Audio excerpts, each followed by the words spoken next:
Or Yeah, all maintenance days. It was an optional for a lot of the guys, so just maintenance on the high minute guys. And for the trip, long road trip, are any of the guys like Babushkin, Duchesne, Harley, are they traveling? Duchesne is traveling. Of all the guys, Dutchie's going to travel. So Duchesne, not an option for those games? Or, I'm sorry, Babushkin won't be in those games? No. Okay, still No. day-to-day? Yeah. Lower Yeah. body, upper body? Lower. Okay. Yeah. Yeah. Yeah. There's been a lot of reaction to the Mikko hit and everything last night. Did you get a chance to kind of see the exchange between him and Patrick Waugh when he was leaving down the tunnel, and he kind of made some comments about him, not finishing the game in New York in March? I was just curious if you have any thoughts on that. Yeah, I didn't. I saw Patrick yelling, and I didn't know what was being said. We were kind of actually discussing on the bench our strategy for being down on our face-off, and then obviously we saw him yelling. So, you know what? One of his guys gets hurt. Coaches, you never want to see any of your players get hurt. I think you can see it at every level. Coaches get mad if someone gets hurt. So, I didn't hear the exchange. I actually didn't even talk to Rance about it today. But on the hit itself, it's exactly kind of what I thought. Is he gets tripped by Mayfield. He's kind of loses his edge on his left skate. And your hands are going to come out, and he's not a dirty player. And the league saw it the same way, obviously, with no suspension. And it's just an unfortunate. You never want to see anybody get hurt. I'm just glad he went in straight. Those are scary moments when you get hit, go in like that. And I'm just glad he got himself straightened up. You said Matt Duchene's going to travel. What's the process for him right now? Is it just monitoring skates, see how he's feeling every day, or is there a plan you guys kind of have? Yeah, well, there's a plan. It's just, but you got to wait on, you see how he feels, and we're starting to ramp up his skates now, which is a good sign. So of all of it, that's the best sign, is the skates are starting to get a little bit more intense. So, but it's probably still going to be a little bit. I think you said Mills was going to start skating as soon as he started. Yeah, he skated today, just a little bit, just kind of got his foot back in the skate in the boot, and it won't be an everyday skating thing for him. It's just kind of testing it out, and once every 2 or 3 days he's going to kind of get going. So I'd still think he's week to week here. How has this tested the coaching staff mentally? Did you think you'd be answering 5 questions a day about injuries? No, but you know what, the whole league is right now. So, and there's nobody at home right now, maybe other than some of our true fans, but nobody else from around the league is crying for the Dallas Stars. So, there's lots of injuries throughout the league, and I thought the guys coming in on the positive side of it, Capel and Coley, and you see Petro playing 20-some minutes yesterday. Bish, I thought all their games were elevated. I thought they did a great job. You got to. Everyone's dealing with it. We got to deal with it. So just move forward. Do you think that's a result of the condensed schedule with the Olympics, or just unfortunate? It seems to have something to do with the schedule, but who knows? I think the games have gotten a lot more intense to start the year too, because I looked at a stat that came on TV while we were watching highlights prior to the game, and 306 games this year, 149 decided by 1 goal, 60 in overtime, and 28 by shootout. Just goes to show you basically half the games in the league being played up until last night were 1-goal games, and so it speaks to the parity of the league and the importance of points on every given night. So I think that probably has something to do with it too, just the intensity of the games. The players can look at the standings in the morning and see. Given the reality of that, do you know if you're planning on bringing an extra defenseman on this trip? I don't think we are. I think we're going to go with our 6 that we have. So we'll be 13-6 heading for the road trip. Is it kind of a unique opportunity for Capel because he's a little bit more mobile? Obviously, you don't want to miss guys like Lundqvist and Harley, but you need some puck movers, and so there's obviously the opportunity there to play, but he can really do what he does well. Yeah, you keep your eye on defending, right? And I think the way with the way we defend, it bodes well for him. Because he can use his legs a lot in front pucks, and he's not always tangled up with everybody every shift in front of the net. So he's able to jump into plays, and then also I think him playing with the top 6, our top 6 is intact. he can help, right? Because he can make plays and pass pucks, and that's what those top guys want. So I think it's a great opportunity for him, and I thought he's done well in the first games. You watch him, go watch him on the second unit power play in the mornings and run it. He can run it, so he does give us a little offensive boost. Just talking to Maverick Bork, he's very confident in his game, says he's liked the way he's played, just really wants to find that next level of offense. Is that kind of a similar way you've seen his season progress? Yeah, and I thought that line's played well. I mean, they had a couple tough shifts yesterday, but they've played really well.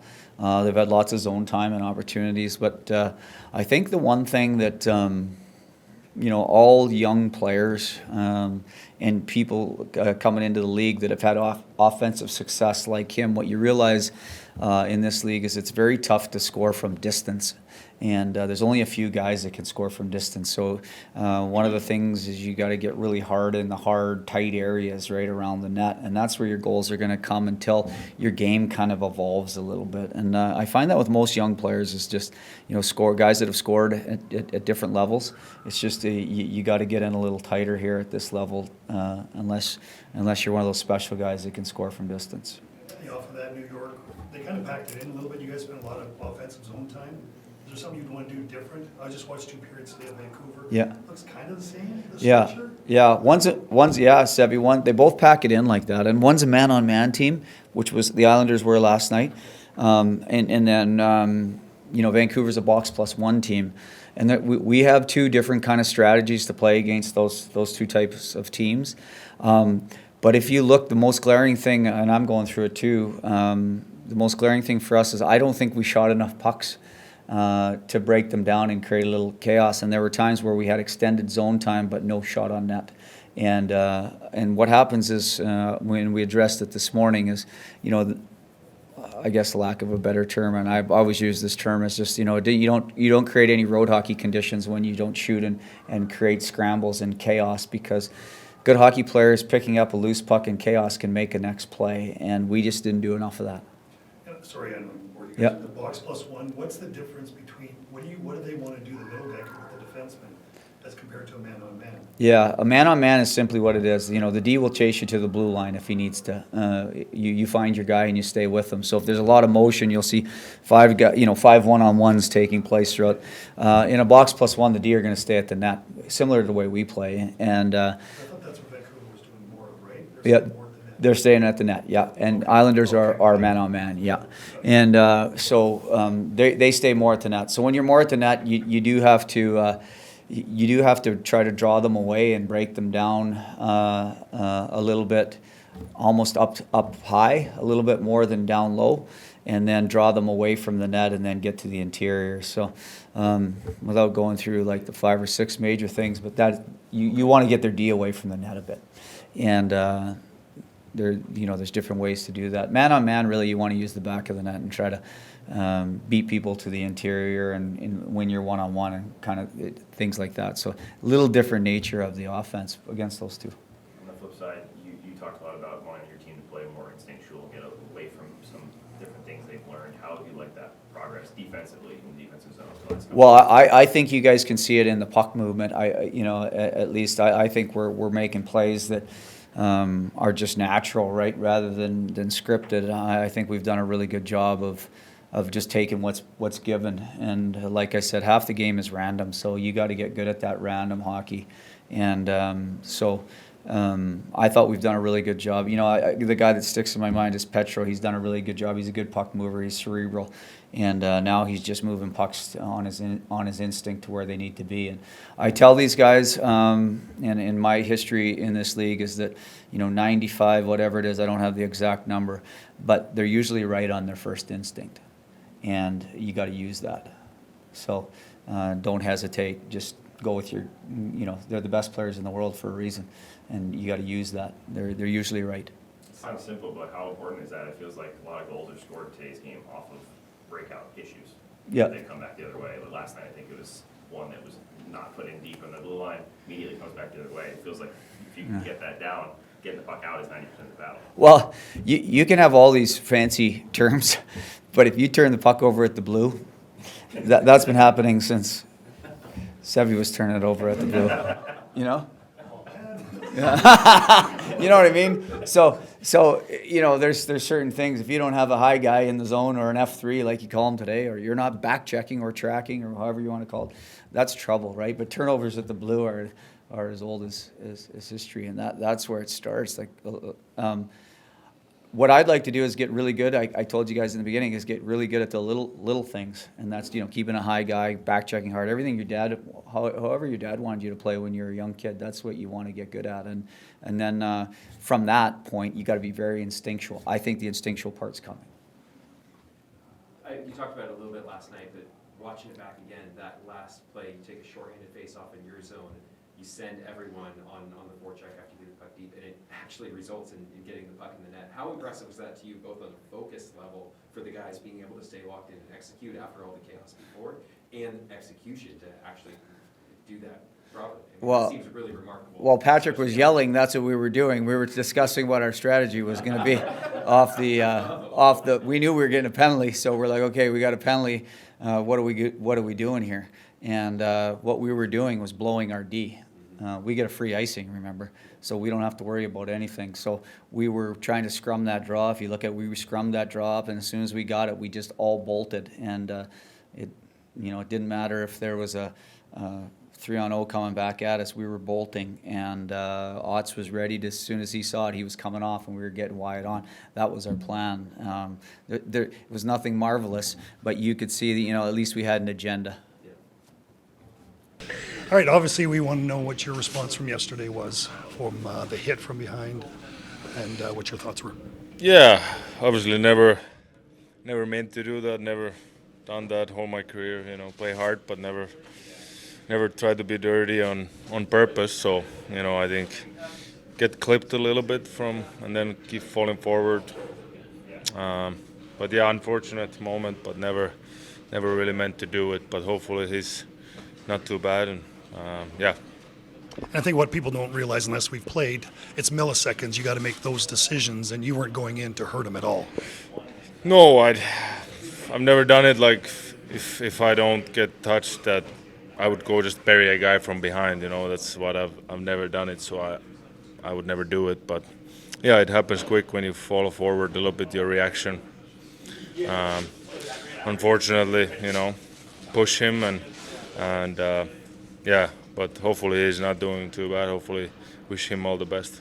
It looks like the Islanders were pretty upset. Patrick Waugh was kind of yelling at you as you were going down the tunnel. Said some things that, at least on the broadcast, sounded a little threatening about the next time they play you. Did you hear that? And what did you think about that?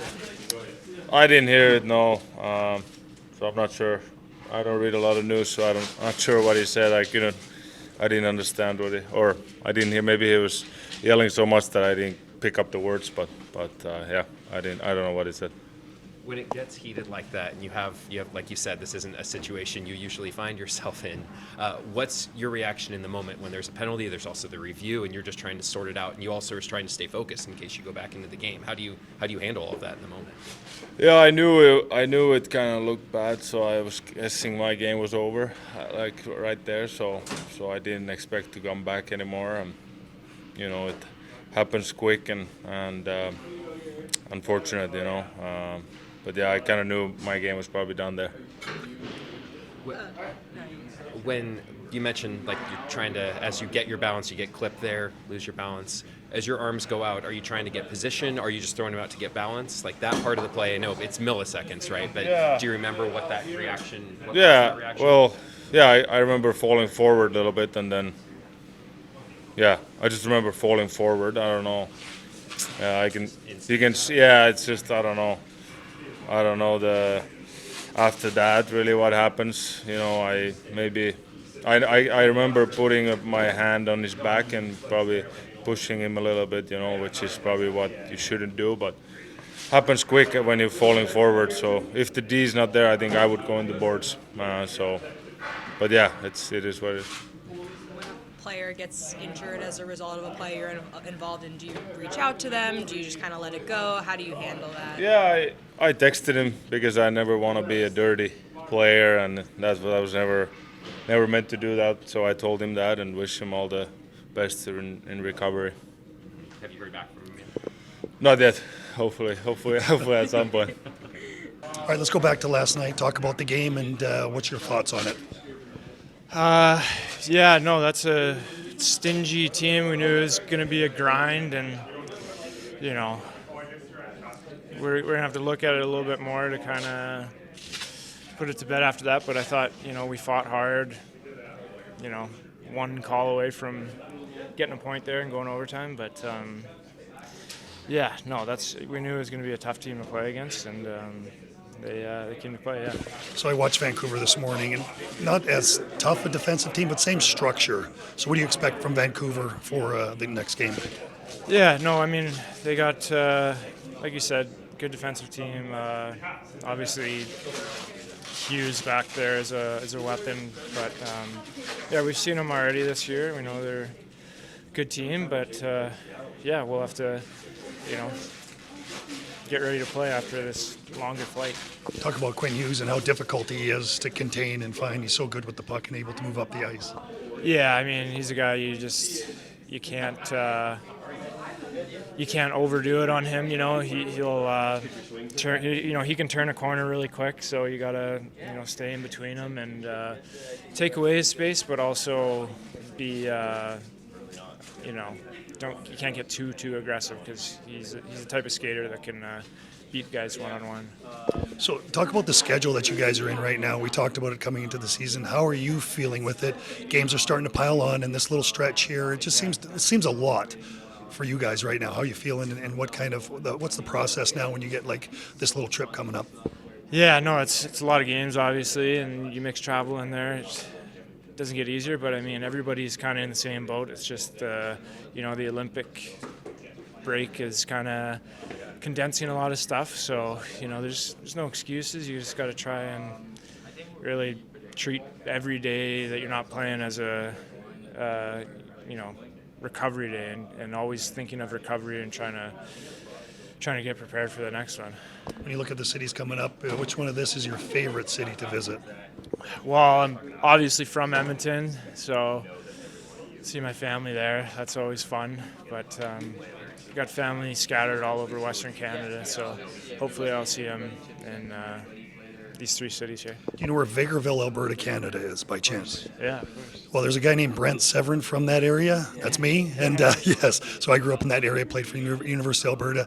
For most guys, though, going to Edmonton isn't the best thing. But for you, obviously, and your family, it's a big time for you guys.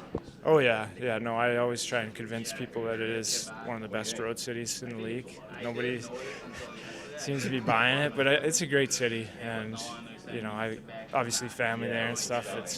It's always fun to go back and see him before or after the game and be able to play in front of him. So, yeah. You ever been to the Easter egg that we have in Vegreville? Yeah, Oh, you have? I was going to mention it, yeah. Huh, nice. Yeah. All right, pretty proud of that. Thanks.